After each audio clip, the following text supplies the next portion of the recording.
Maligayang pagbabalik mga kasolid, monster ng Japan na pinatakbo ng Pinoy, Inoue versus Casemiro, ikakasa na after Oguni, kaya palang matras si Luis Pantera Neri. Manager na si Egis Klimas, binanatan ang kampiyon. Para sa ating unang mga balita, paghamon nitong si Luis Pantera Neri, Mexican bad boy, isa lang palabas upang sirain ang nakatakdang laban ng ating pangbatong si Alas kontra Japanese boxer na si Oguni. Kung talagang balak nitong Mexican bad guy na si Luis Pantera Neri na labanan ang ating nag-iisang angas na Pinas na si John Riel Casimiro, pwede naman sana yan ikasa sa buwan ng Disyembre pagkatapos nga ng laban ng ating pangbatong si Alas dito sa Japanese boxer. Pero sa pinakahuling pahayag nga nitong si Luis Pantera Neri, maghahanap na lang daw sila ng ibang opponent na posible niyang makalaban ngayong buwan ng Disyembre. Isa lamang itong patunay mga kasolid na itong si Luis Pantera Neri ay ng Pinas na si John Riel Casimiro. May nagsabi namang may kinalaman si Puti dahil lahat daw ng paraan ay gagawin itong si Puti upang hindi umabot sa elimination fight ang Cuadro Alas, John Riel Casimiro. Samantala, bukod pala kay Naoya Inoue, Japanese monster, ay may isa pang naunang monster, itong Japan.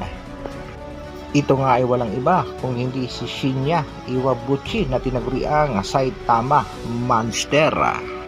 Balikan muna natin mga kasolid ang laban nitong monster na to kontra sa ating kababayang si Al Rivera. Sinabi nga nitong Japanese monster kuno na patutulugin niya ang ating kababayan sa ikapitong round ng laban at kung hindi niya ito magagawa ay magre-retiro na siya sa boxing.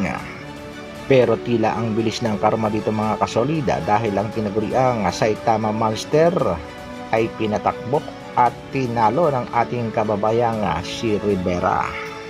Panoorin natin mga kasolid ang naging highlights ng kanilang laban. Heto nga mga kasolid, nakitang kita naman na takbo itong Japanese Monster.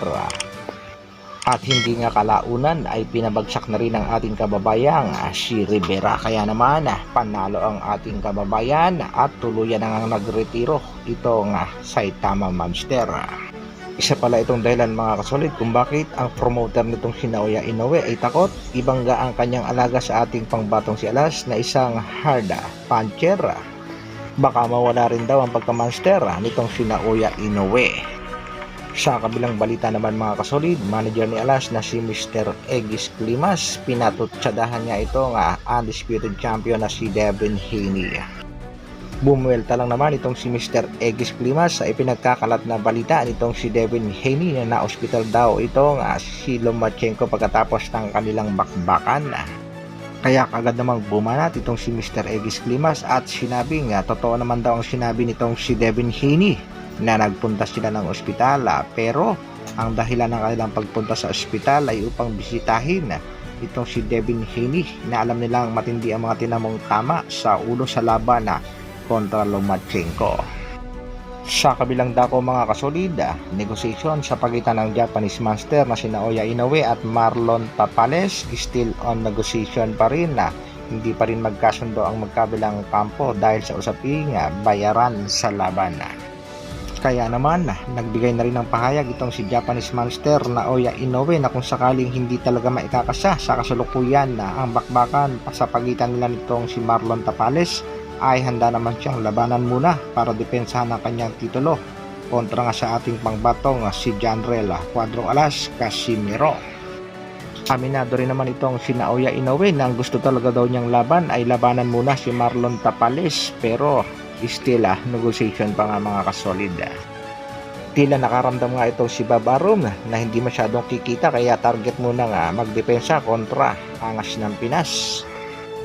At kung matutuloy nga ang bakbakan sa pagitan ng Japanese monster na si Naoya Inoue at monster hunter na si Cuadro Alas, John Riel Casimiro, masasabi nga ito ang isang mega fight na matagal nang hinihintay ng mga boxing fans.